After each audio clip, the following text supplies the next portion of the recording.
My whole military career on one piece of paper. Damn, that's wild. Yeah. Have you ever had a chicken curry pizza? Chicken curry pizza. I can't say I have. Is that what you had? Uh-huh. And how was it? Rodri. This is going to be cool. Xabi is such a nice guy. Yes, Xabi Osa will be joining us sometime tonight. And I really had a chance to talk to him last year at Pixel Pamplona games and get to know him beyond just his athletic pursuits and accomplishments. So it'll be good to have him on. Always good to see Jeff Birchfield. Jeff is currently pursuing joining Patrick in the 1,000-pound club. He's grinding away in the backyard over there. I love the setup he has in his place down there in Texas. What's up, Jeff? What were we going to say? No, best of luck, Jeff, man. That's awesome. That's awesome.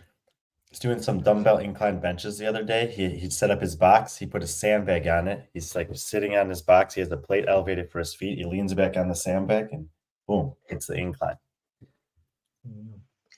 Well, do you want to wait for Xabi or do you want to hit some of this other stuff that kind of, look at that. Can you answer my own question?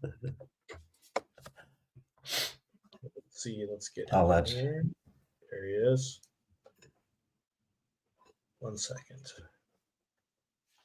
Oh, there we go. Hey, what's up, guys? Hey, Xabi, how are you? Good. How are you? Can you hear me fine?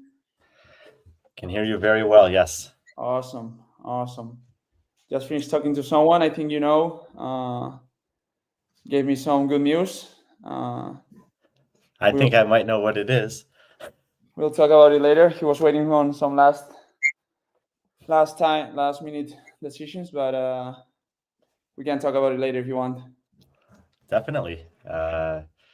This guy, Rodri Mora, do you know Rodri? Yeah, he's awesome. I was just with him a couple of weeks ago. He was commentating in a competition here close by. Super nice guy. He's coming to Bilbao on Saturday and Sunday. Oh, is he going to be like on the broadcast or? He's the reason that we're able to broadcast events like yours because of the system that he's created. So anytime that I am streaming on B.Friendly Fitness, he's working on the back end to make it possible. And in this case, because he's going to be there in person on the weekend, we might even be trying some things that we've never tried before. Nice. So let's see. I trust you guys. Bring your hands. I was speaking with Moni today. She was asking me some questions about the setup, and I saw the picture of the arena for the first time. It looks awesome. It's a really iconic arena. It's the stadium where the basketball team plays, and it's just, I think it's perfect because it I think you really feel the crowd. It's like right there next to you, like on the right, on the left, in front of you. So, and when the crowd roars, it's just incredible. And I feel that just being there, not competing, and just seeing the feelings that the athletes in the crowd also on their faces is just the most rewarding thing from the weekend, I would say. So this is the picture she sent me, and not everyone gets to see the stadium before it looks like the floor that they're going to compete on. But obviously, the flooring is starting to be there. Stuff is starting to come in because competition's coming on Friday, and you can just tell from like the way the stands are up, the way the lights come down, that it's a pretty cool place just to stand there, like you said, let alone to be able to do a competition. I was just there, and the rig is set, and the floor is also set. So I can't wait for you guys to be there, and I just feel the energy. Before we get to the Basque Championship, is that the right way to say it? There you go. You said it better than I said it. Say it. I've been practicing it. We'll just introduce you guys to Xabi if you don't know who he is. Or maybe Xabi, I'll let you introduce yourself. I mean, I know your achievements in CrossFit, but I don't really know your history with it. I don't know how to introduce myself sometimes because, well, I think I'm an adaptive person, I would say, because I've been there in the athlete side. I'm here as the organizer side as well. So I I just love CrossFit and the sport and what it does for to a person. And I'm just here for whatever I can add to the space in the competition area, coaching area, as an athlete. So I don't know. That's how I would say I introduce myself. Patrick, are you trying to pull up his profile right now? It's just a black screen. That's my really? profile. That's perfect. It's just That's just the black. just about. Oh, there we go. There it is. And if you stay on the part that he writes there, before you got on here, Xavi, I was telling him that besides knowing about what you've done as an athlete, Hmm. the best conversation that you and I have ever had was last year in Pamplona Yep. at the Pixel Games there, and I had not read this on your profile prior to that, but what you said to me in person, and I have no idea when you wrote this, by the way, but what you spoke to me that day was very, very similar in the same message that's here on your profile. And basically, he said here, you like you said, you introduce yourself as an adaptive athlete from Spain, but you say that you want to compete to prove yourself and to prove that there's no limits. You go on to say, I don't want people that are in a similar situation to me to be scared, and that they're, to have confidence to take on a challenge. And I think you wrote that at some point in your life, and from what I've seen, you're living it out. And then, when I found out that you were involved with this competition, I realized that you weren't just living it out by being an athlete, but you're also living it out by creating an opportunity for other people to be athletes. And that's my main goal, is just to show that it doesn't matter where you come from. Point A doesn't determine point B. That I don't care if you have two legs, one arm, one leg. Like, I don't think that determines where you can go. So I wanted to create a space for everyone to have the experience to earn their place, because as an adaptive athlete, I don't like when things are given to me. I don't want anyone to give me a spot if I don't deserve it. Like, I want to earn it. So yes, I just want everyone to have the opportunity to do this, because when you try and when you see that it doesn't matter if you have it a little harder in life, that when you go to work out, that when you try hard, that there's nothing that you can do. It may take some time, may take longer for some people. That's okay, but that doesn't mean that you are less able. Just, like, to me, at some point, like, rope climbs were super hard. That was one of the hardest things. But handstand walking, once I got the how to adapt it, it wasn't that hard. So what I want to say is that, hey, just because maybe a little harder for you doesn't mean that you're less. That doesn't mean that you're less able. I have no idea where Patrick just went. Let me see if I can do this.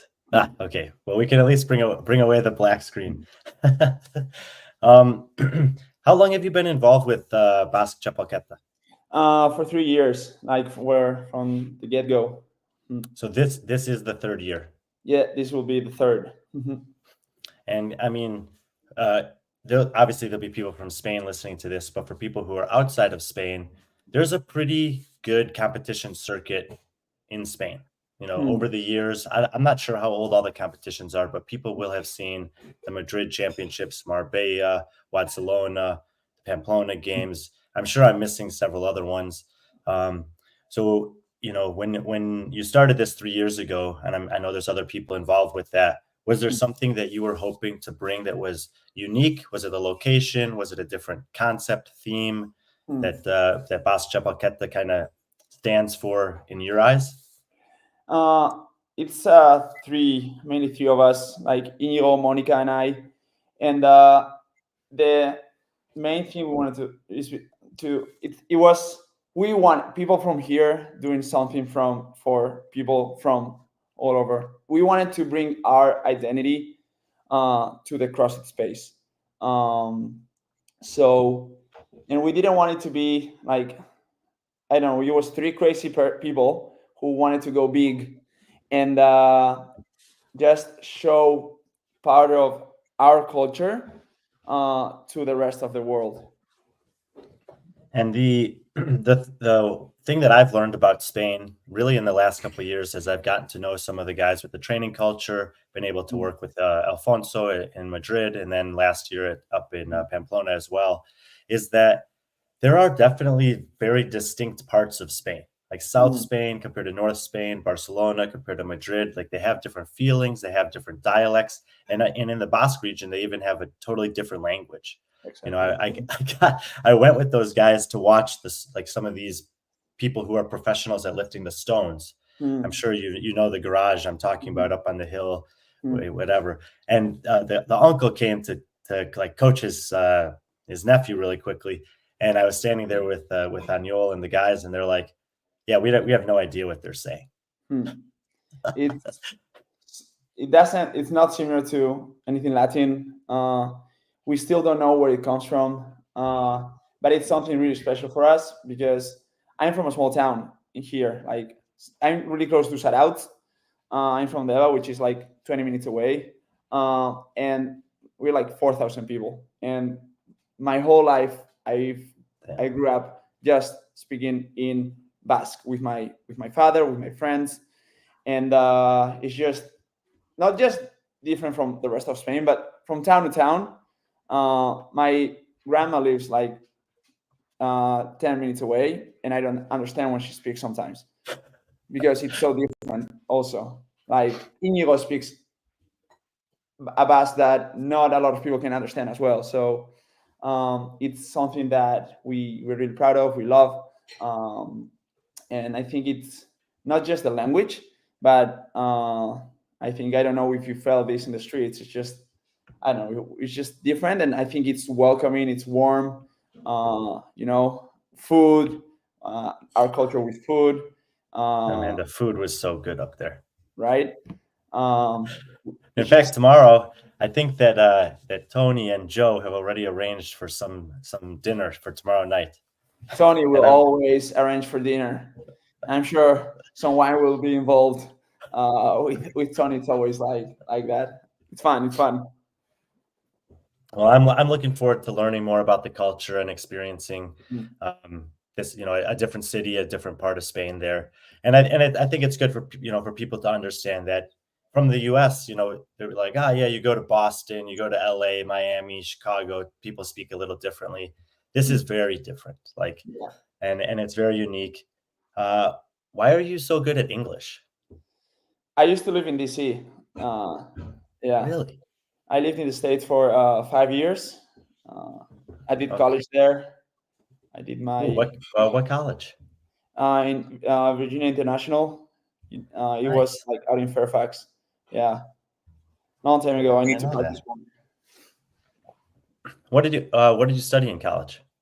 I did a bachelor's in business administration with international business. Is the Basque region mountainous? Yes. We actually live right next to, like, I'm 30 minutes away from France, and there's a mountainous region, like it's called the Pyrenees. Yep. So it's like we are right there. We have mountains like here. It's like Switzerland, but with an ocean. Like, we have the beach. I was just in Switzerland last week. Have you ever been to Andorra? Yes. That is such a crazy country to me. It's so small, and it looks like it's literally in the mountains. Right? It's completely landlocked, and it's always been this like mystical place to me. But yeah, we are okay. We could talk about the culture of the Basque region all night. Probably, it's very fascinating. It's very cool. But I would encourage people.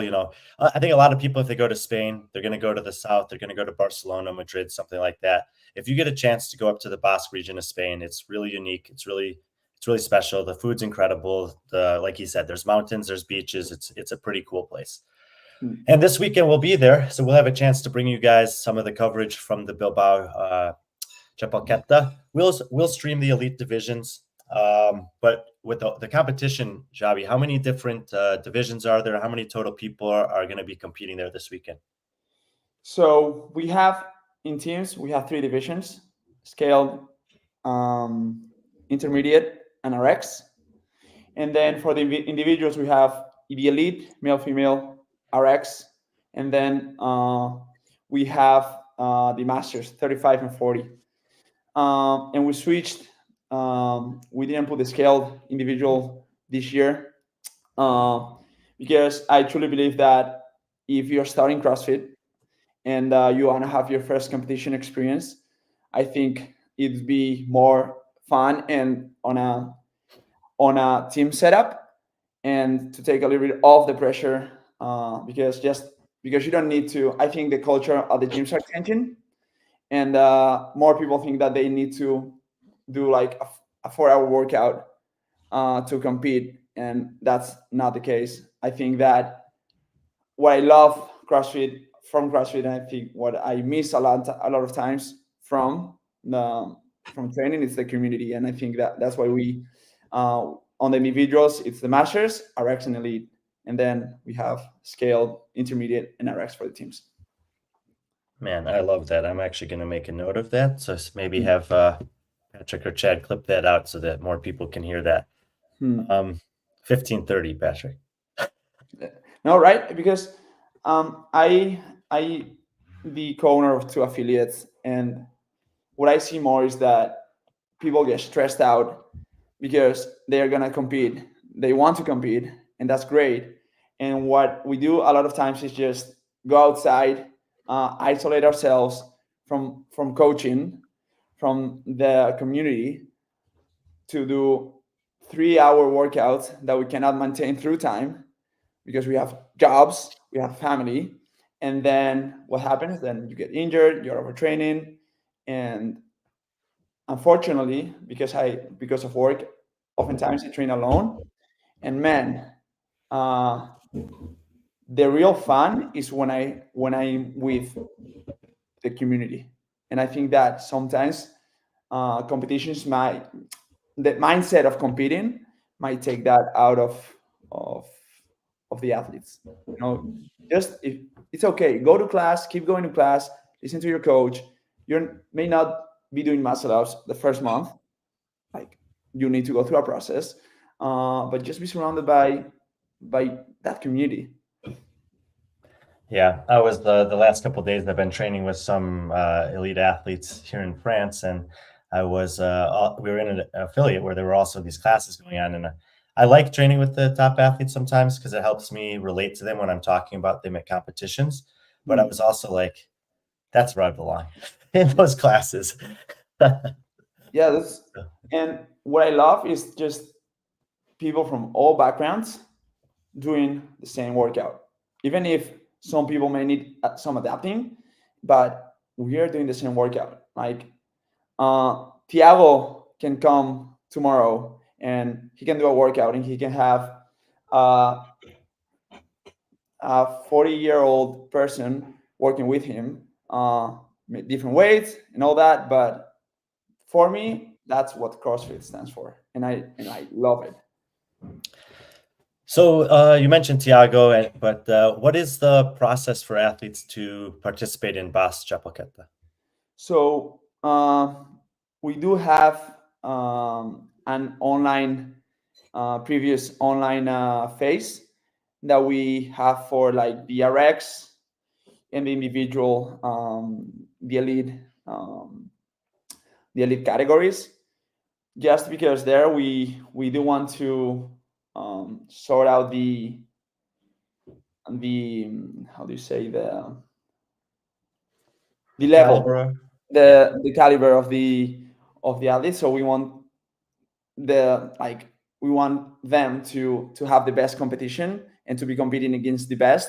So that's why we have the online competition, online phase before the preview, the in person. But this year we took the online out of the team scale and intermediate, because there and what happens is a lot of times people that shouldn't be in scale divisions are in scale divisions, and that should be on other divisions, on quote unquote like higher divisions are competing in just the scale instead of intermediate, or intermediate instead of RX. And I think it's hard to avoid that. So the only way for now that we could manage that is by just giving just an in phase, open up 80 spots, and hey, like the first 80 teams to register are the ones who go. I'm open to ideas. But it's so hard to me in other ways to manage that situation where someone who's on a scale division is doing chest to bar butterflies, lifting like 100 kilos snatch. Like, I don't know another way yet. I'm open to listening to ideas, but that's why we took off the online from the intermediate and scale teams. Nice. I like that. A lot of competition organizers, programmers have different thoughts about that kind of thing. I don't know if there's necessarily one right way, but sometimes it just depends on knowing your community and kind of being open to making changes as you go. So one year you may do a qualifier, next year you know what? Let's see what happens if we don't. We'll just do open registration, take a look, and then we'll make some decisions from there. You guys are in year 3.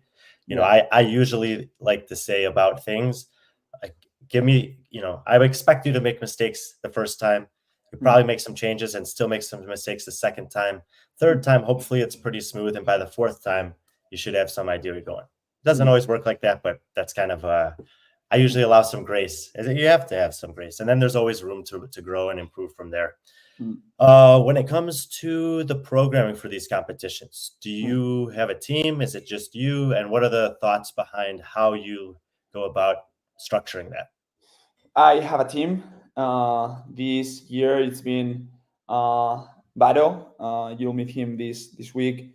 Really great person, athlete, and coach as well.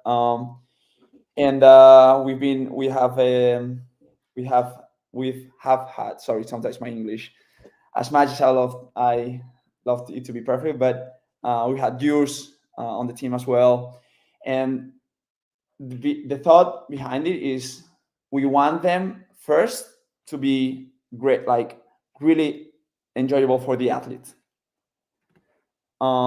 Then we also want to make them fun to watch, but our main focus is like this has to be a test, a really good fitness. We really want to find the fittest this week from the athletes who come, and we want them to enjoy it. You know, there's tough workouts that you say like, hey, this is good. I love this, because I think you can make really hard workouts and you can make people sweat, but making them fun to do as well. I think it's for me it's the hard part, but that's the thought. First, it has to be the athletes come first.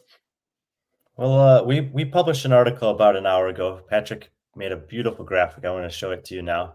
I'll pull it up here, and we'll go through a little bit of that. But you know, it's interesting to hear you say that. Brian's gone. Oh, there you go. There you go.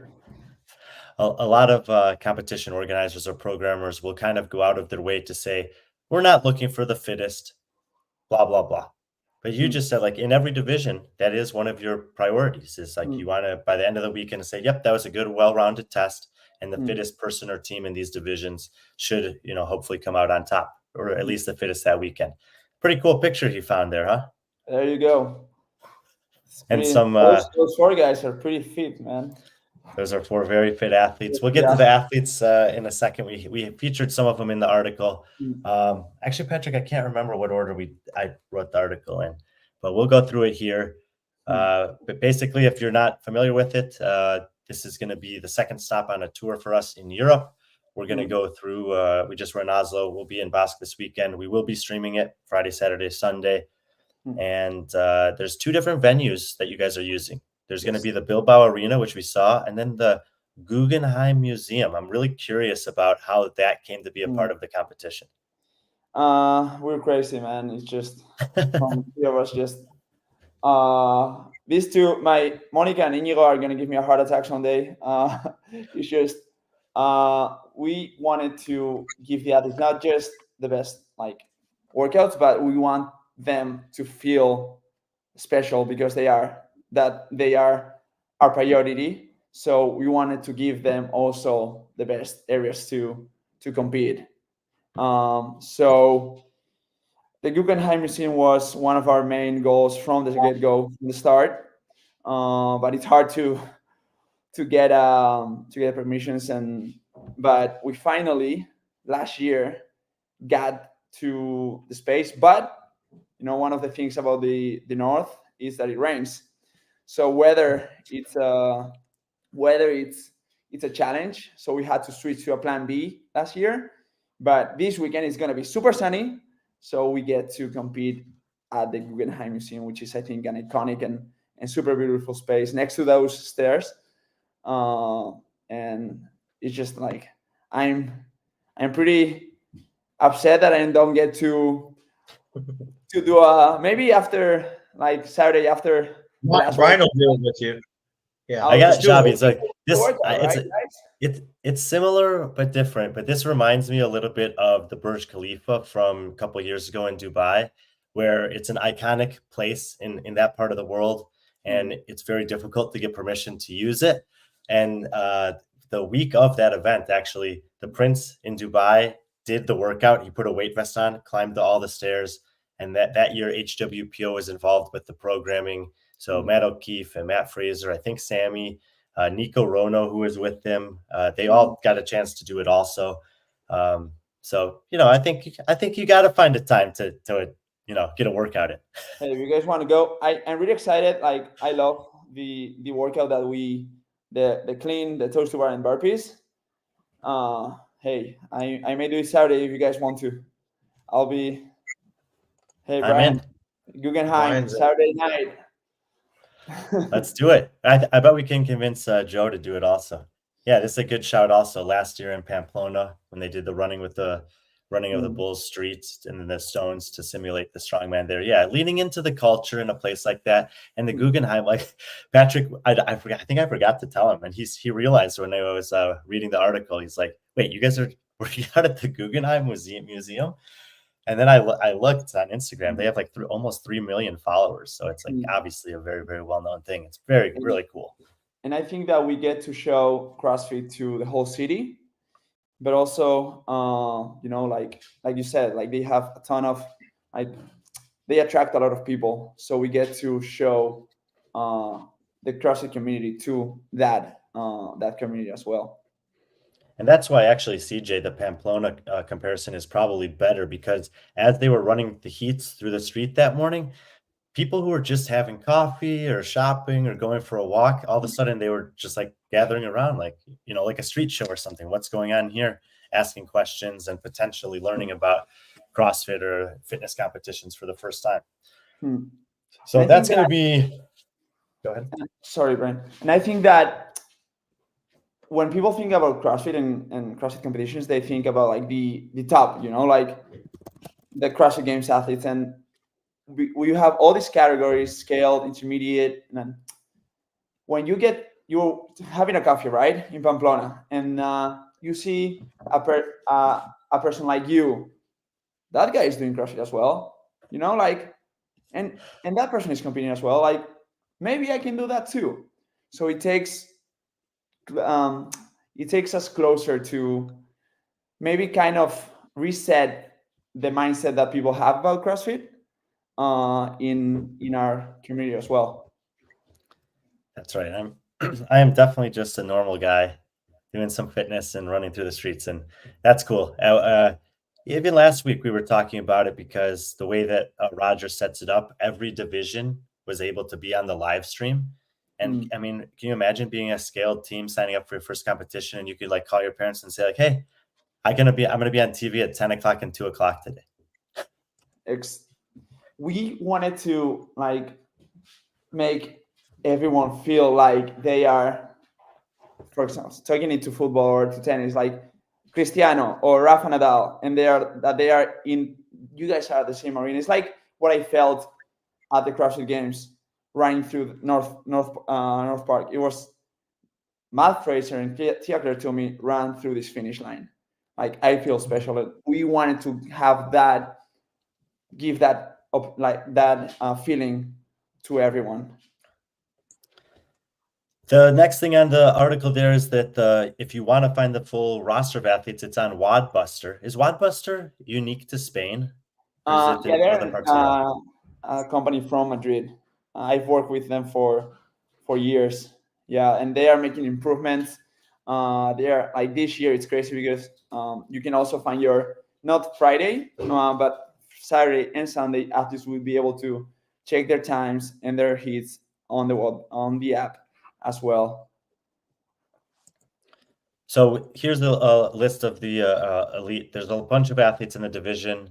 They keep seeming to adding one or two. Do you know the total numbers of elite men and women this weekend? Elite male is going to be 48, and female is going to be 24, 25. Nice.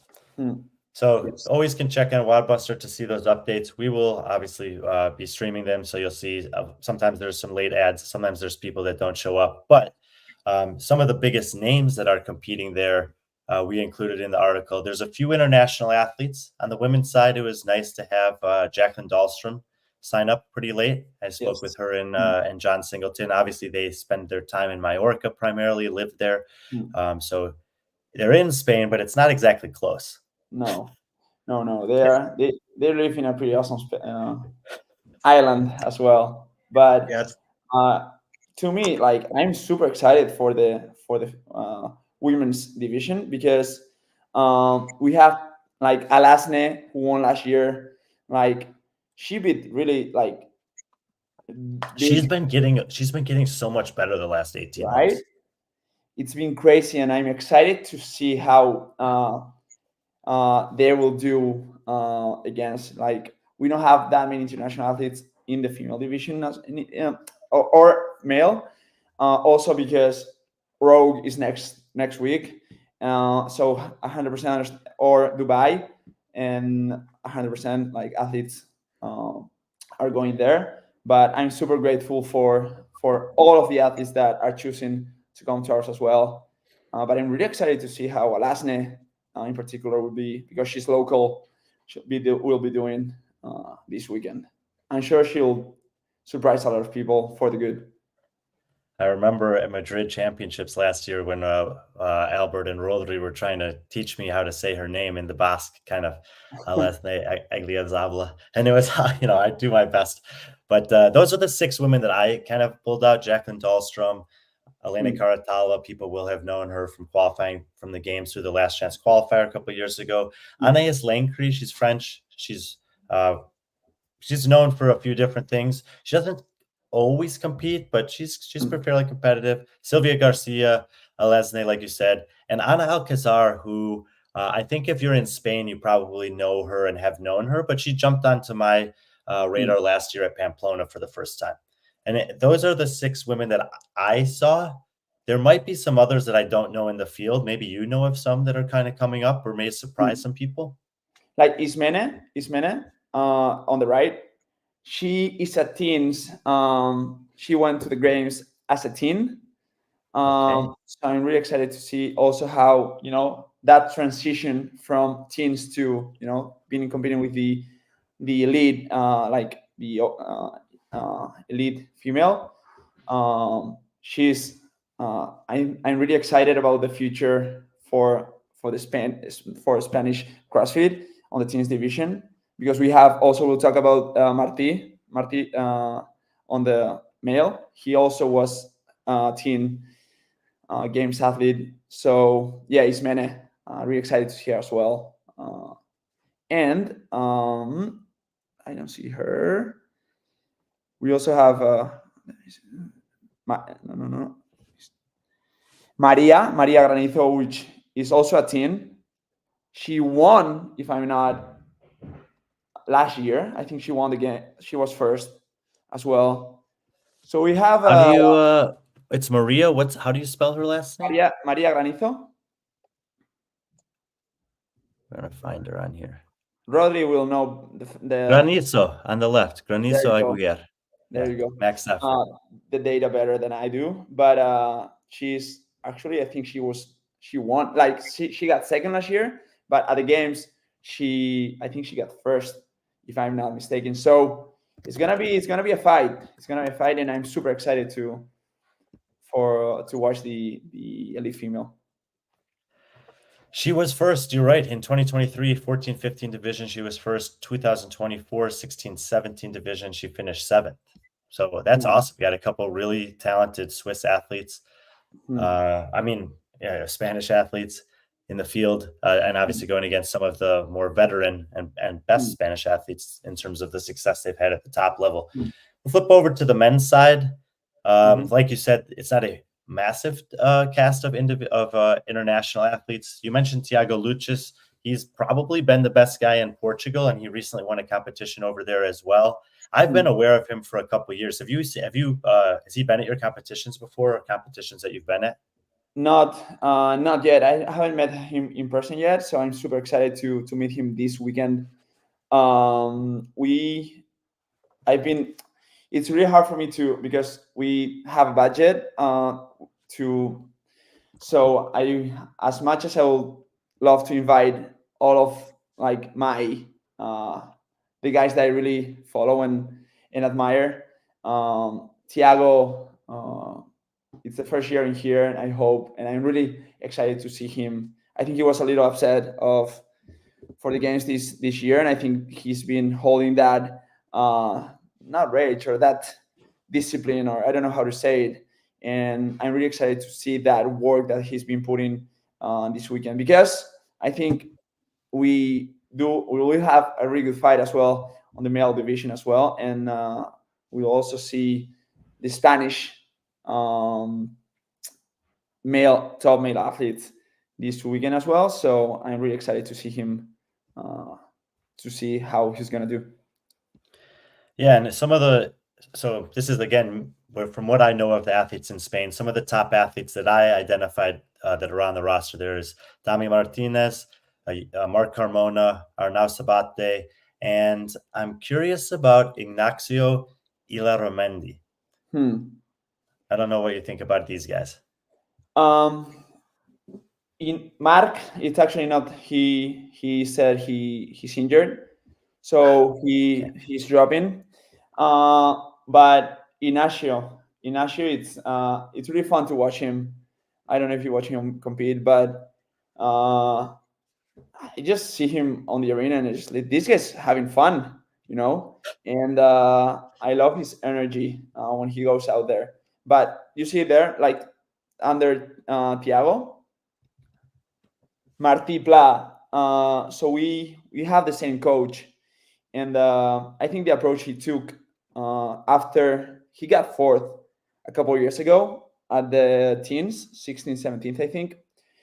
And I think he made a really smart choice, and he's been just working out. He's been training, and I think he's gonna scare some athletes. He's gonna be a big surprise this week. Super cool guy, super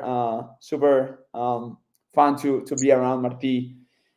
So man, I'm excited. I'm excited to watch Martí and see how he's training thus far. I think now he's training with John Singleton, I think, if I'm not mistaken. Yeah, you're right. He was fourth place in 2022 at the games. Rodri's jumping in the chat here. He says Ignacio super strong triathlon background, casually qualified for semis 2 years without really training for it. So he can certainly be this kind of like super athlete. And fun fact, First time I met Xabi was at an open announcement where we went face to face against Ignacio. It was a fun workout because it was one of those where you cannot really know you don't really know who's winning. So it was deadlift and burpee workout, and I'm happy that Ignacio didn't like the 1 up to 10 down to 1. Yeah. I hated that workout. Right, and so it was fun to. I mean, to me, it was an honor to be called to do an announcement and to be with Ignacio doing that workout, man. Nasty one though, nasty one. So I wanted to, while we're talking about the men's field, I think you have maybe an announcement to make about the men's field. But yes. Before that, I just wanted to take a chance to talk about Fernando, because obviously it's very, important for the people in Spain will all know about this. But he was announced as Fernando Llaneza was announced as he was going to be competing there. Early on in the announcements, he is incredible. I've been so impressed with the way he's improved his strength to match his elite level capacity over the last 2 years or so. I've seen him compete live a couple times. He really impressed me. Semifinals this year, Pamplona last year, just an absolute beast and a super nice guy. And I'll let you tell kind of the updates about what's happened with him in the past week or two.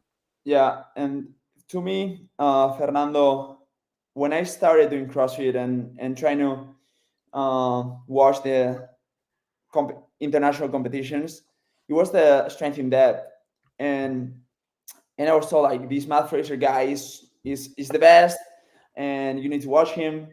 And all of a sudden, I see a Spanish flag on the same heat, and I'm like,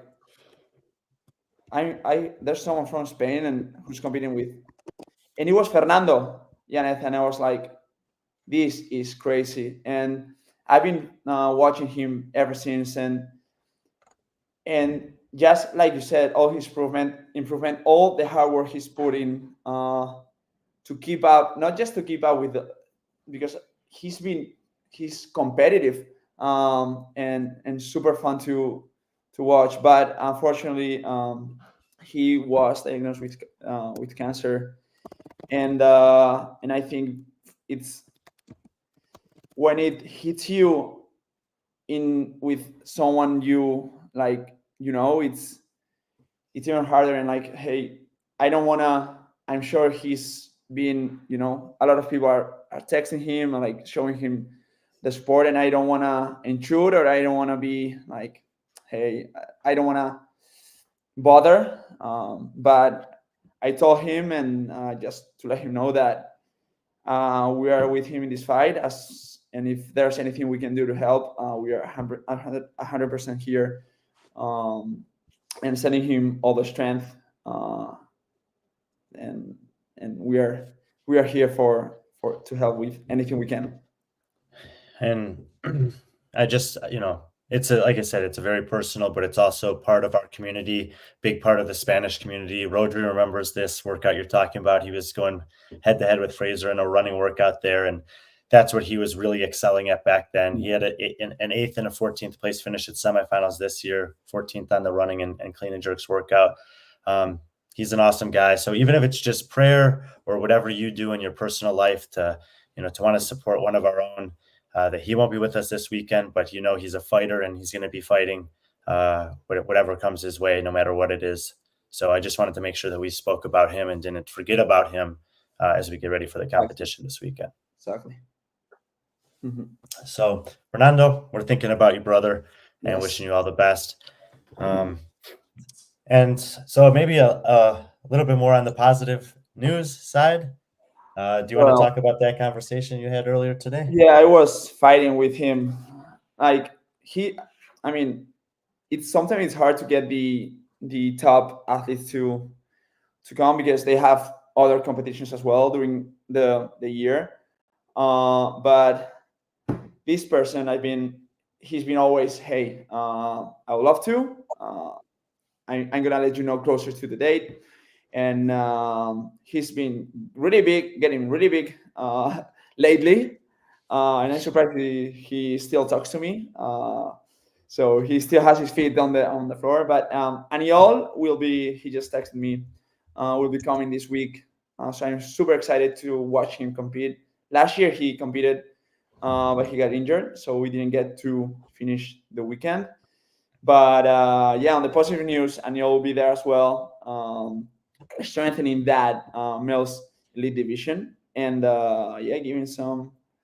I'm loving like I know him and the hard work he's been putting all these years, and so I'm super happy to watch the attention, deserved attention, because his CrossFit is like off the charts.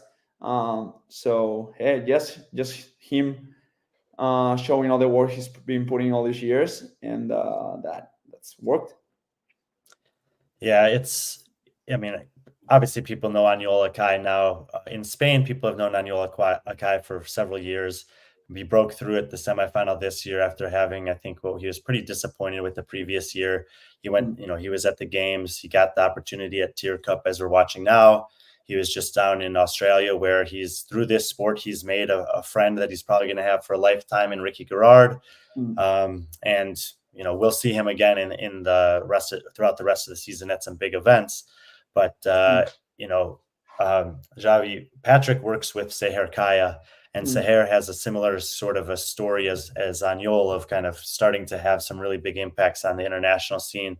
But she's been, the last 2 off seasons, she's been making trips to Turkey to interact with the community there, to compete in local competitions as well. And like, I think you said it well, that these athletes that could forget about all the places they come from and the people that were there, that are not doing that, that are still recognizing the things that we talked about at the start of this show, the community and the strength that allowed them to get, to have the opportunity and the support to get to where they are now. So I know that he was always planning to be at the competition, supporting it one way or the other. Yes. Because I always, he's a friend of mine. It's always great to see him, even if he's not competing. And he had told me earlier this week, he goes, yep, there might be a chance. So by the end of, by the middle of next week, I'll know for sure. And sure enough, Aniol's going to enter the field, and he's going to be able to do that similar thing of kind of be a part of the community where he came up in the sport, even though he's grown to be a global figure.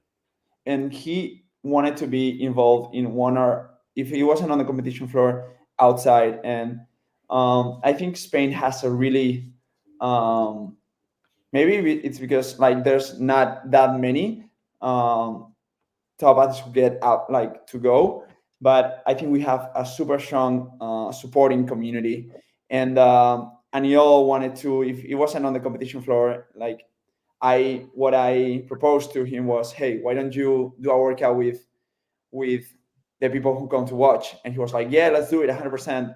If I'm not there competing, that's a good idea. And really good guy to be around. I think he still talks to me because I can still beat him in Call of Duty. But he may be fitter than I. But he definitely loves his video games. Yeah. Do you talk a lot of smack with him regarding that, saying, hey, you're losing the Call of Duty with a person with one hand? Do you talk like smack like that? Yeah, I try to give him like down to earth, like. But yeah, super excited to watch him compete this week. And yeah, it's going to be tough. Like, it's going to be an interesting weekend for the males as well. Again, I'm super excited to watch Martí, how he's improved, and how he's gonna do against the more veteran athletes, because we do have also Dami, who's a veteran, super strong, who's been on the scene for a long time. So yeah. So that's a little preview of the athlete field on the elite side, and then the workouts. I believe there's 2, 2, and 2 workouts per day. 2, 3, and 2. 2, 3, and 2, but the final has not been announced yet. Not yet. So we've put the workups out here. We're just gonna, I'll just let you give like a thought behind every workout, and then maybe tell us if there's one workout in particular that what you're excited for with each workout. So these are the elite individual workouts. If you want to see the full versions of any of the other workouts. They're all 1 through 6 are on the Basque Championship, the Instagram. And I'm sure that you're communicating the details with the athletes. But these are the elite workouts. So I don't know what these words mean. These are the like sorgina. So maybe tell us about that. Yeah, they are actually mythological creatures from the Basque mythology. Mythology? I don't know how you say that in English. Yeah, mythology. Wow, that's really cool. Yeah, last year, like we did mountains the first year. Last year we did rivers, and this year we're gonna go with mythology. And I'm actually so we wanted to have different kind of with different workouts, different time domains. So we wanted to have a longer one, and unfortunately, we don't have machines on this edition.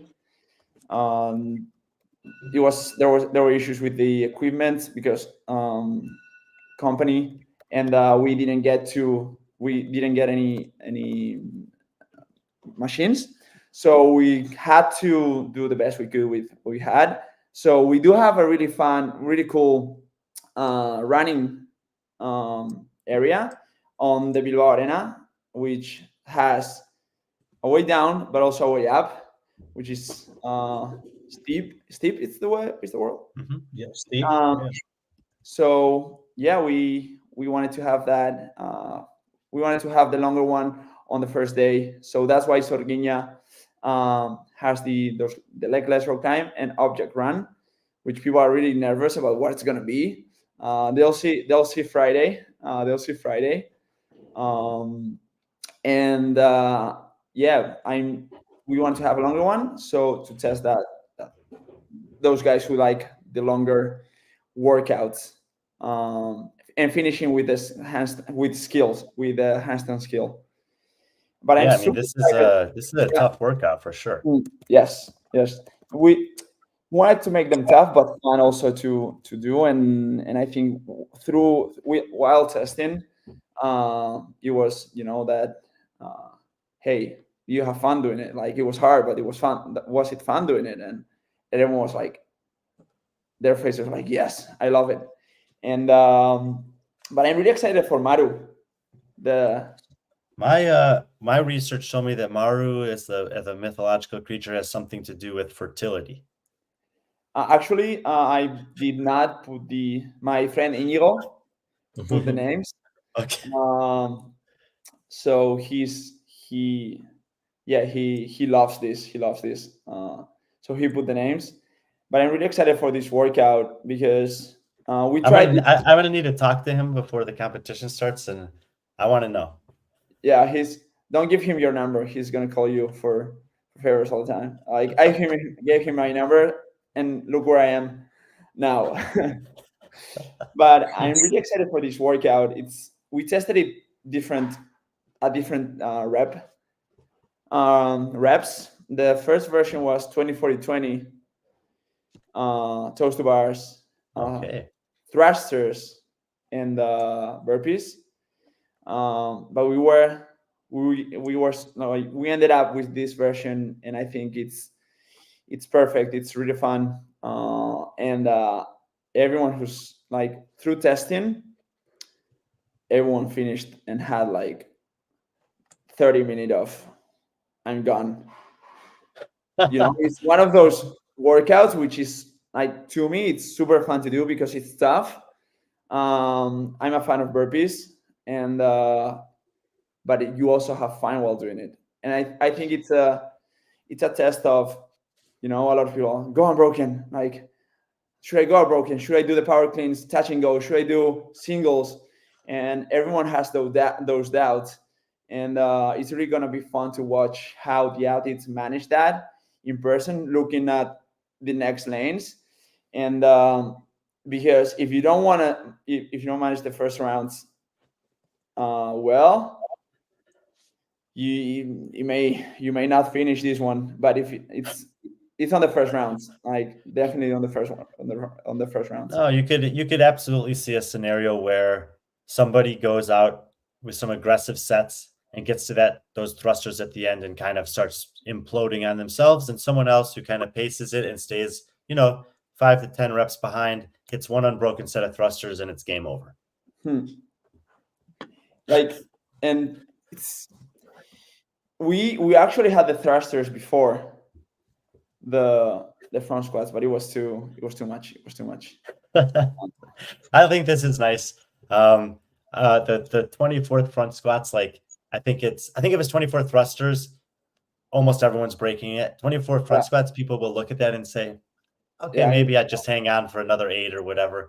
Exactly. But what does it do to you? Maybe you should take that break. So it'll be really fun to see how the athletes approach it. So that's Friday. And if it's that devastating a workout, perfect that it's Friday night so people can go home, get some food, get a rest, and come back on Saturday for an AMRAP. Yeah.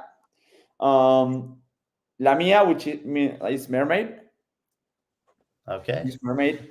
And it's X street handstand push-ups.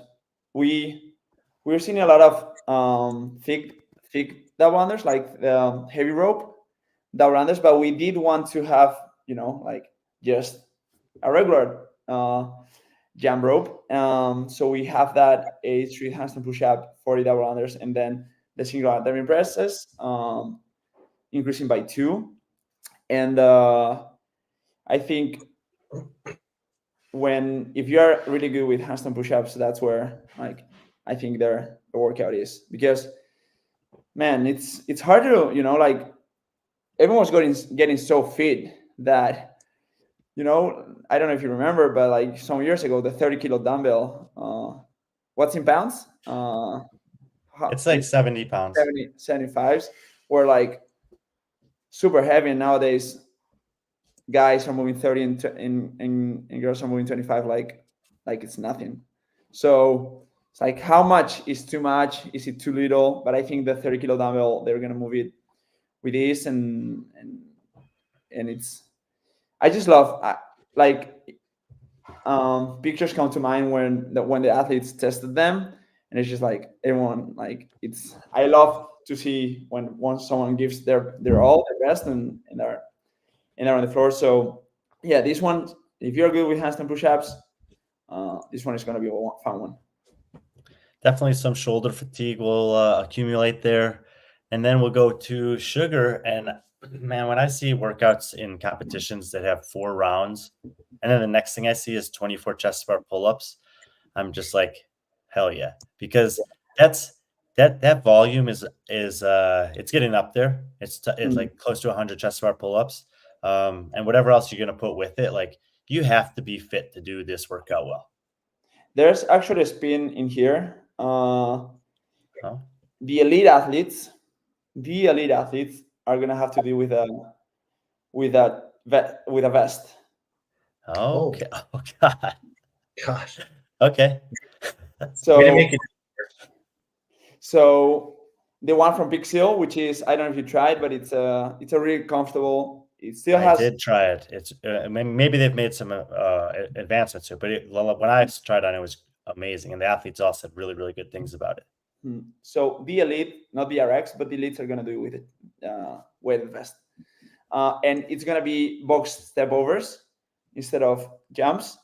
But yeah, there you go. 24 chest bars with a vest, 24 wall balls, 20 kilos, which is the 30-pound ball plus a vest, and then the 12 box step overs. That'll leave you in a nice, comfortable state to get some good sleep on Saturday night. Or is there another one? Did I forget one? Yeah. What did I forget? The clean and jerk. Right? Yes. I have it. Hold on. There. So if I can find it. Yeah, it's I can just say what it is. It's three rounds, 2.5 minutes on, 1 minute off, 10 shuttle runs, 8 meters down, 8 meters back, and then max clean and jerks in the remaining time. And 110 kilos, 75 kilos. We wanted to do something like versus like the teams and the individuals. We didn't want. It's fun to watch someone lift. That's great, like a lot of weight, but and do Olympic weightlifting, but we wanted to switch it up a little bit for the individuals this year and have them lift heavy with some fatigue after the shadow runs. So yeah, let's 110, 75. It's gonna be manageable for some, heavy for others. So I'm really excited to watch this one as well. Thank you, Rodri, for popping that up there really quick. Rodri has all the info, man. Like he's amazing. I shared him with the information so we can prep stuff for the graphics for the broadcast. But on my paper, I have the two, and then the third one's off to the right. So I just forgot it when I was pulling the stuff for the article. So that will lead us to Sunday. And there's one workout so far that's been announced on Sunday. It's going to have some upper body gymnastics with an implement that is well known now in Spain, I would say, the Iberus, or the pig flip. So here we go. A little kind of a chipper, but kind of well, you see it right there. Yes. And then number of reps, I think we try to look for that rep scheme, which is some may do unbroken, but like it might make you think, is it a good idea to do 15 unbroken bar muscle up? I feel great now, but is it a good idea to do 15 unbroken? And then for the ring muscle ups as well. So we try to look for that rep scheme where I'm gonna think about it, and that at the end, if hopefully it's a fight and it's close, that those 15 bar muscle ups are gonna be the ones who separate. Like, hey, how much do I want to be on the final?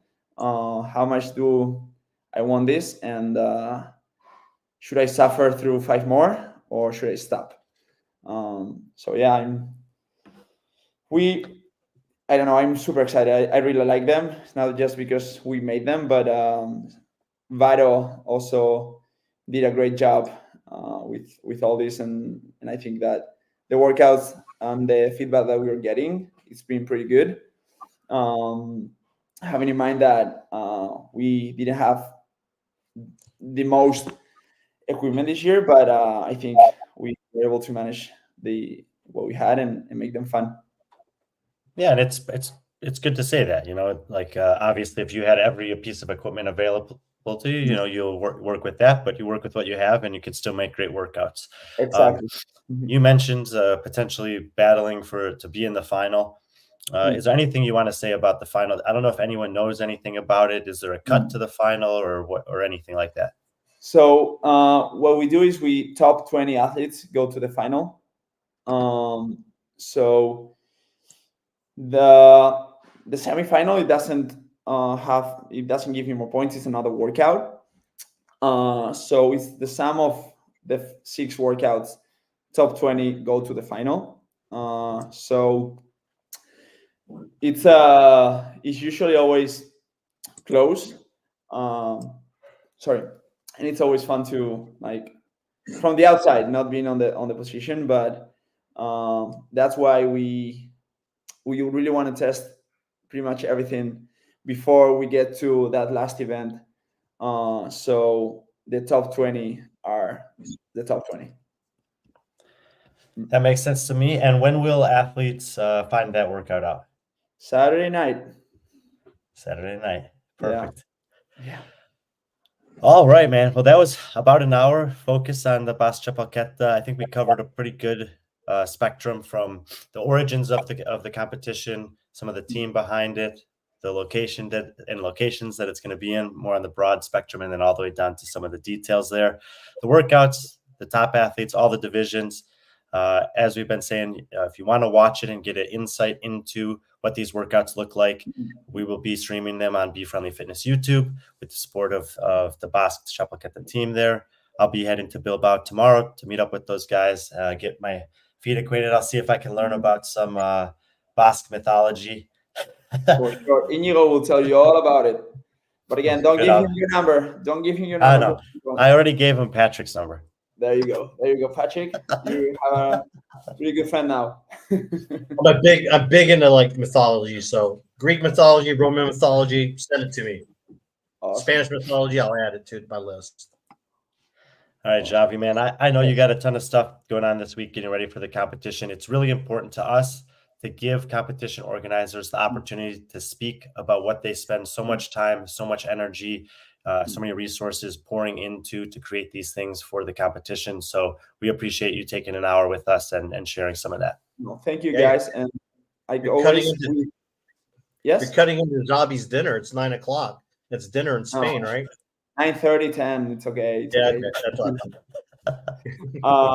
But thank you guys for giving me the opportunity. We are always here to learn, and because we want our priorities is the athletes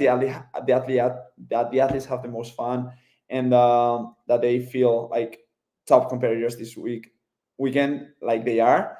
So we always, hey, if there's something that we can do better, I'm all ears, because we want to keep improving. That's awesome. They'll appreciate that. Hi guys, I'll see you this weekend, and it's gonna be fun. It's gonna be fun. Yes. See you tomorrow, Xavi. Thank you, brother. See you tomorrow. Xabi Osa, 3-time CrossFit Games athlete, stood on the podium in 2023 and one of the 3 organizers for Basque Championship this weekend. That was awesome. Really, really cool insights from him. Fun hour. And I think, if people are checking it out, that gives a good context to what's going to be going on this weekend in Bilbao. Yeah, I mean, him to break that news about Annual, I'm just, I know like he's a good friend of yours. I consider him a friend as well. And, he's just such a great guy ever since I met him in Dubai 2 years ago. And I think he's doing, we know that the Spanish CrossFit culture is very, very like the community. I mean, I remember what was that competition I used to do? The one that Nike used to sponsor. Freakest Fittest. The Freakest Fittest. That I remember hearing about that and watching those videos and seeing how crazy it was. And then you hear about like the Madrid. I've yet to catch a CrossFit event in Spain, but all I hear about is just how like the community and how everyone shows up. Yeah, thanks, Rodri. Fittest Freakest. But they never had that like athlete to kind of supersede or kind of like go outside of Spain. And Anuel is doing that. You see that you saw that from just starting with Wadapalooza. A lot of people didn't think he should have been there, but he went there and he did great. And and then he follows that up by going to Australia. And now everyone's like enthralled by his relationship with Ricky and that relationship they have. And here's a guy who can, he's I don't know if it's been announced yet, but there's other competitions that he's doing. I mean, he's got It's on their website.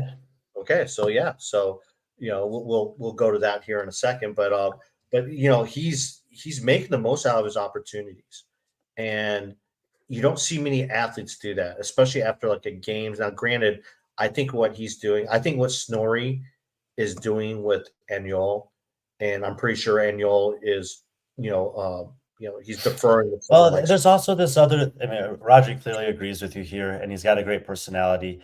The other thing is, sometimes athletes that come from non-English speaking countries don't really speak English well enough to express their personality.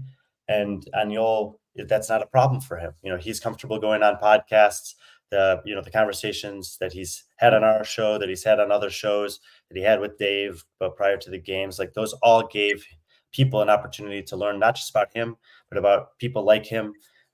He's very personable. He's fun, like, in that way, he reminds me of Lazar, is that he's willing to like give people a hard time, but he's also going to have a joking interaction with you. And it's been, I think, that's needed for the Spanish community to help make that kind of leap to the global community. And he's been able to do that. Yeah, I mean, I think that what you comparing him to Lazar in terms of that personality, I think you just hit it right there. I know that's saying a lot. That's big shoes to fill, and it's shoes that I'm sure Anuel and no one else wants to fill right now. But he's doing that. And, it's no coincidence that he has the right people, whether it be his girlfriend, the training culture camp, his friends, his managers. He's taken the most. Like I said, he's kind of a late bloomer, like Rodri said, but he's taken full advantage of it. And he's not saying no. I mean, I think he's being smart about what he's saying no to. I mean, what in terms of his schedule, but for him to do a competition like this, because who knows, if he might never compete in a competition in his home country, and I know that means a lot to him. So this is an opportunity for him. I mean, I don't know, he wasn't announced for Pixel, was he? I think he was announced for Pixel, but I don't know about Pixel, but yeah. he's on if you go to the website for FitFest, he's on the rest of the European roster for that. So that's just another group that the UK CrossFit scene that obviously they make a big deal about going there in person and interacting with people, and they want to have athletes that are enjoyable to interact with. So he's a great choice. Oh, well, yeah, it is, because they actually have a member of the European team that's outside of the UK and Iceland, and I mean, and I hope they don't get mad at me for saying this, but I've been very critical about FitFest, in terms of their lineup and what's been announced so far, because and granted, there's more athletes to be announced, I think. But when you have a world team, there's 10 athletes, and there's 2 blank spots on the roster, or 8 athletes, 2, 4, 6, 8, no, 10, and there's 2 blank spots remaining. That's what I'm looking at. Yeah, but I'm more concerned about the world team. Don't call it a world team when it's mainly North America and one Australia. That's not a representation of the world. And don't call it a European team when it's mainly everyone from the UK, Ireland and Iceland. You're definitely right about North America. They got 10 people from North America, Xabi, Canada, and the US, plus Ricky. That's what's been announced so far.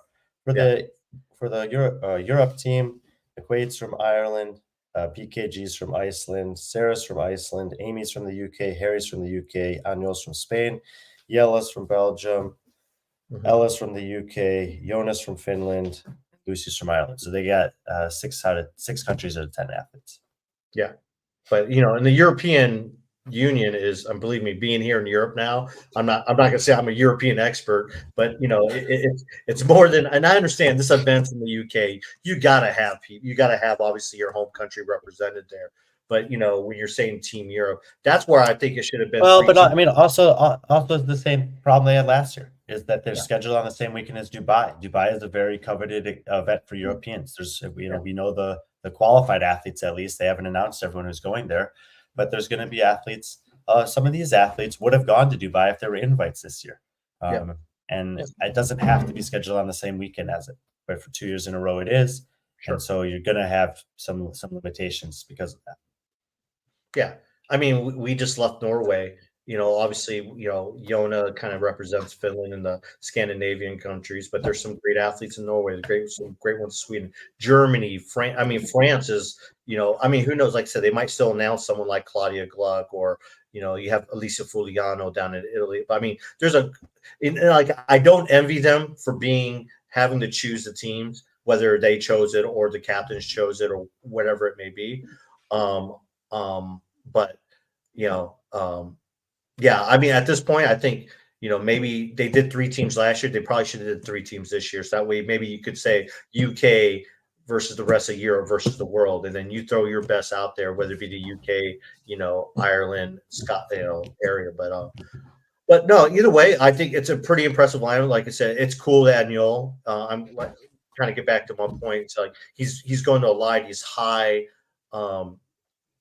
His success, his personality has opened up so many doors for him over the last 6 months, and he's taken full advantage of it. But yet he's still grounded enough to be like, hey, when a friend calls, like, hey, I want you to compete in a home country competition, he's like, I'm there. And I think that's very important that they do, athletes do that too. Remember where you come from, especially now. It's like we've talked to a lot of athletes who, that after the games, they weren't sure what they wanted to do. And a lot of athletes that came and asked me, I told them, like, go back to your roots, go have fun. And that means going back to the community, do those regional competitions they used to do. Don't be bigger than the sport and bigger than the community. And, my hat's off to Daniel, and not surprised by that at all. And I'm pretty cool. And I know Xabi and all the fans it's going to be fun to have them there. And I know a lot of the Spanish, those up and coming Spanish athletes that we don't know about on that leaderboard, they're going to appreciate that, because you know what? Daniel used to be one of them. Yeah.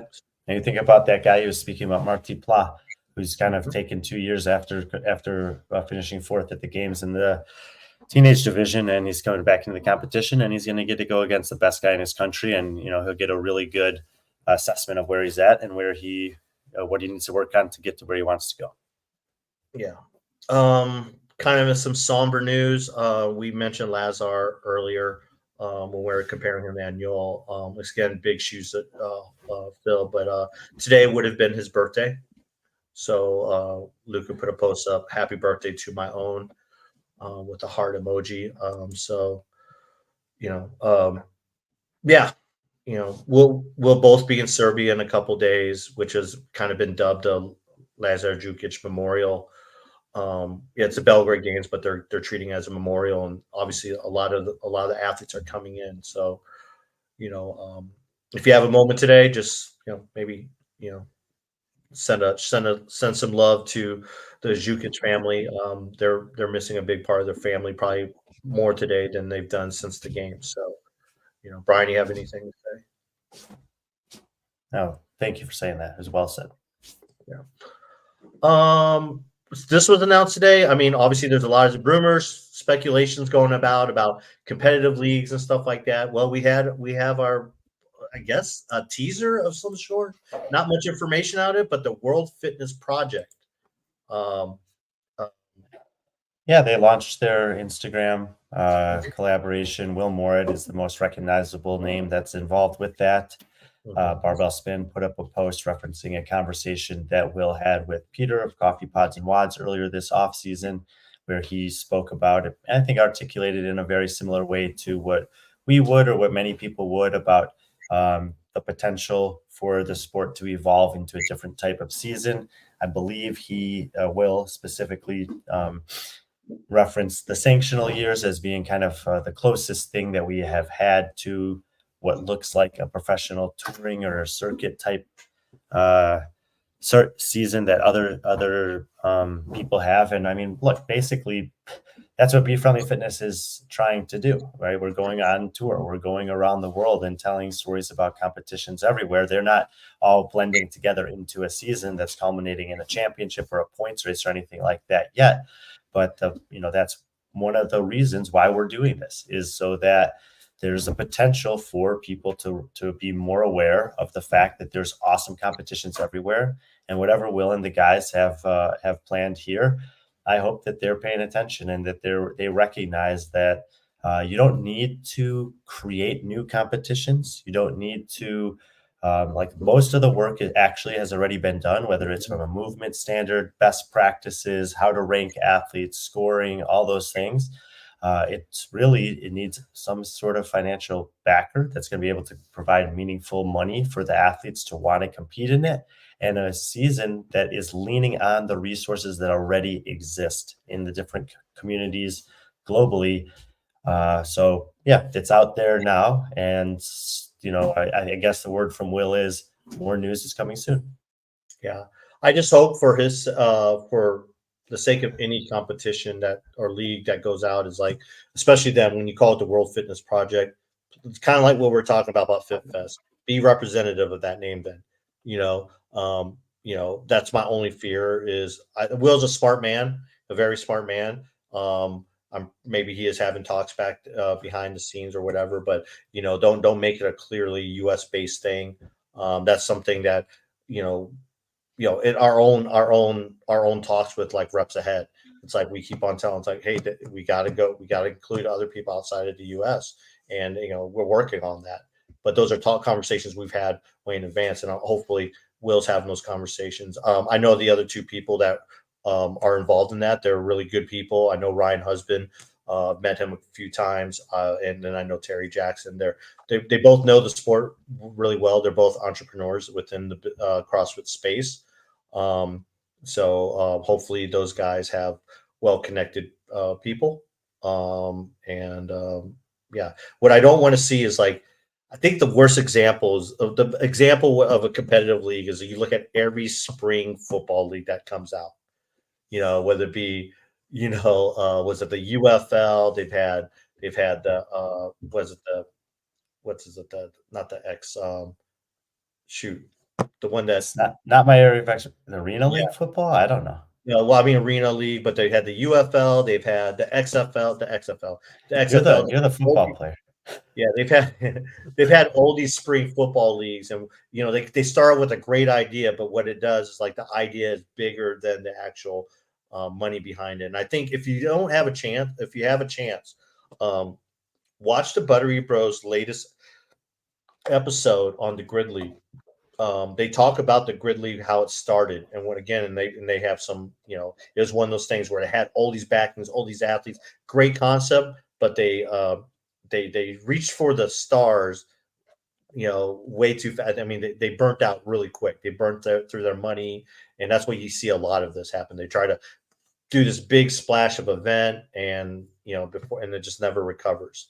But luckily, the Grid League, the idea of people, there's been people to kind of help it along, but it's been a slow process. But what you've seen over the last couple of years is like, because of that slow process, sticking with your niche, which was the Florida Grid League, and built up that success, they were able to expand to Atlanta. Now they're expanding to Houston, and there's talks about more expansion. So, they're patient about it. And so for athletes and for fans, don't think that, hey, a new league's coming out, it's immediately going to be successful.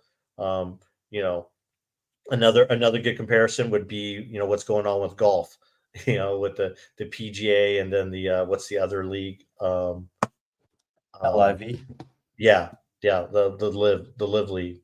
A lot of financial backing there, but they're not getting the fan interest. So at some point, if people are providing the money, but you aren't getting eyes on, they brought in all the top stars, minus like Tyree Woods and some of the other people.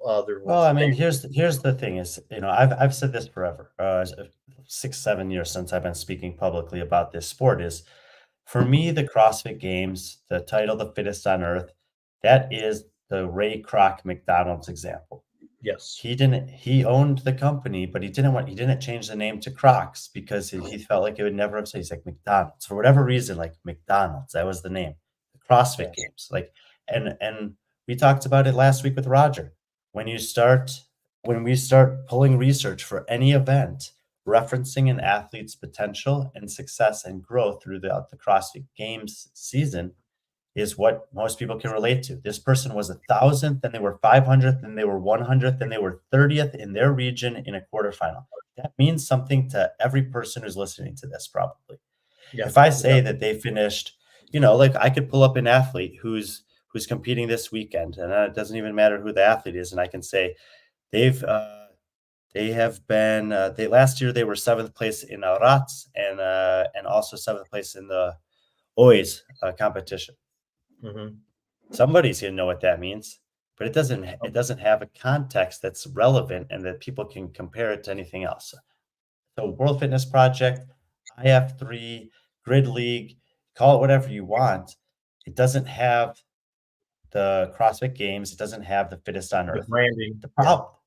It doesn't have those things. The problem is right now that while those things are still the dream of every athlete and on paper, not everyone's impressed with what they've done. And they haven't been impressed with what they've done since really 2018 for one reason or another.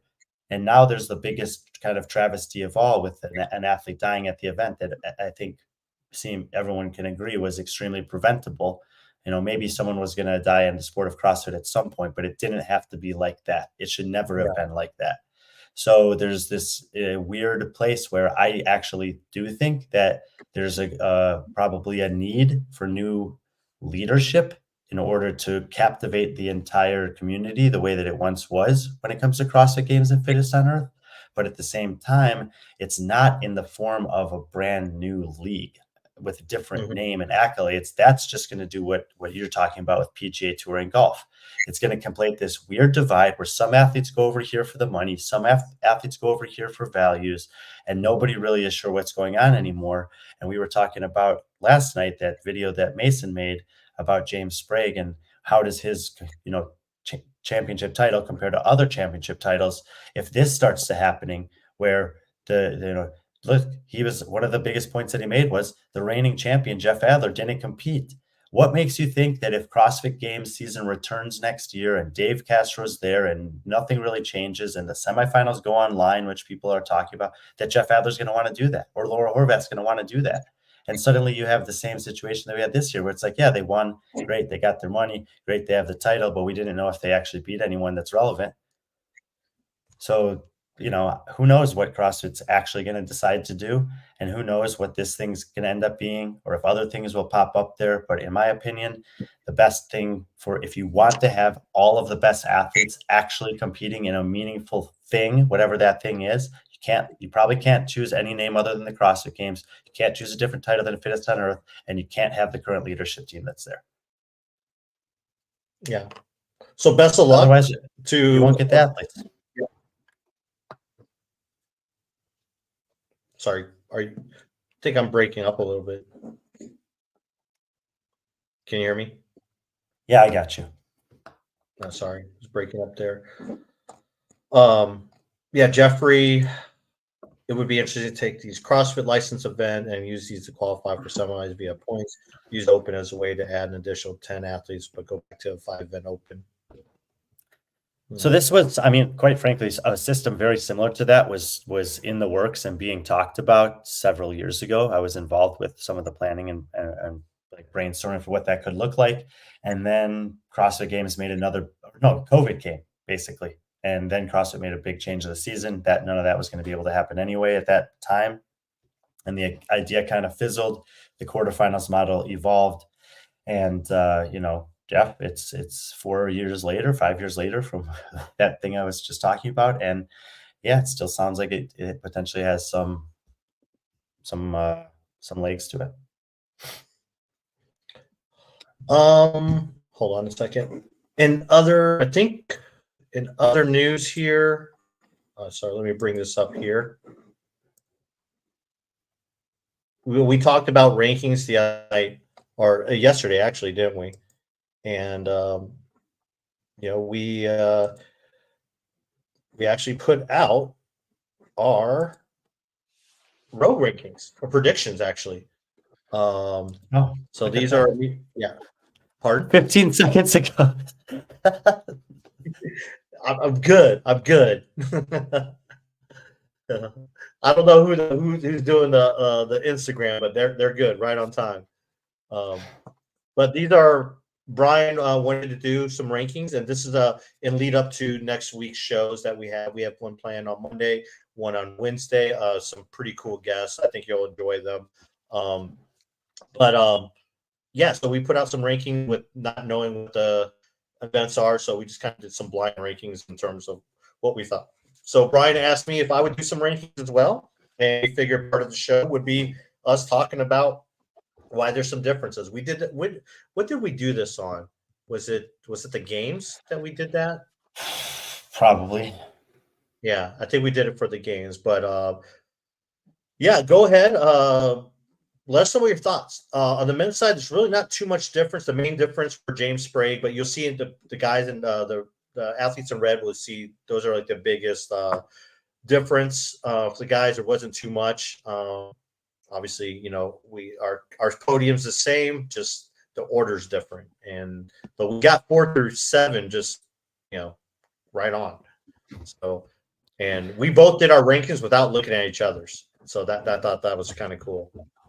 And then the women's side, it's a little bit more difference in some, and like again, it'll be interesting to talk about. We'll talk about it more next week. Obviously, we wanted to put that out there, let you guys kind of soak it in, see what you think. But definitely give us your thoughts on our rankings on our Instagram page. Let's hope we got it wrong. If I'm an idiot or Brian a genius, let us know.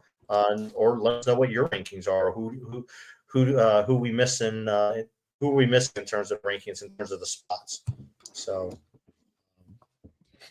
yeah. Let us have whatever it is, and we'll go through the women on Monday and the men on Wednesday next week with a few guests. Yeah, and we'll bring up whatever comments you have there. We'll definitely bring them up and discuss some of those things too with our guests. So our guests will probably be doing similar rankings. So we'll take a look at them, and that way you can roast them live on our show. So, I think that's it. Again, none of this is possible. I want to thank Xabi for taking his time. Again, it's like close to dinner time for him. 9:30 in Spain. Brian, I think you'll be. I don't know if you're gonna, with as often as you eat in terms of and your regimen of time. I don't know if you can deal with that. That'll be fine. Yeah, but thanks for him for coming on. It was always a pleasure to meet someone, a games podium athlete that now it's just kind of, taking the lead when it comes to programming and throwing events in his home country. It was a pleasure talking to him and listening to him. And I'm really pumped about the Guggenheim, museum. As you can see, I wish I was there. I think that's going to be really cool especially having Rodri there. And I know Rodri had some ideas. And I can't wait to see what you guys do, especially with that event or any events outside the Guggenheim. So thanks to him. Thanks for everyone that was in the chat. Jeffrey, I think we had, Jeffrey was in there, CJ, Jason from CF Media. So thanks, Jason, for tuning in. But we appreciate it. And then on top of that, we want to thank again HCR CBD and Strike Movement for sponsoring our shows. Again, they make it possible for us to provide all this free content to you. So again, thanks everyone. Next time you see Brian, he'll be in competition mode, calling out, pronouncing all these Spanish names. Thank God you have a background in Espanol. So it should be fine. And then more well prepared for that than the Norwegian Swedish athletes. Yes. So, and you'll have Rodri there too to kind of help you with some of those pronunciations. But definitely, I'm definitely excited for what you guys put on this weekend. I'll be tuning in. I'm also excited and envious that I'm not going. I probably could go. I probably could come, but I'm more envious on what you got going on next Tuesday. In any case, we'll talk about that on Monday. But yeah, we'll see you all Monday. We'll do a Rogue preview show. It's Rogue Week next week. So pretty pumped up about it. Booked my flight. So I'm pretty excited about that. Got a lot of cool stuff planned. So we'll start off with the women on Monday, and we'll follow up with the men on Wednesday, and then it's on the road. So everyone in the chat, appreciate you tuning in. And hey, be friendly, our friends.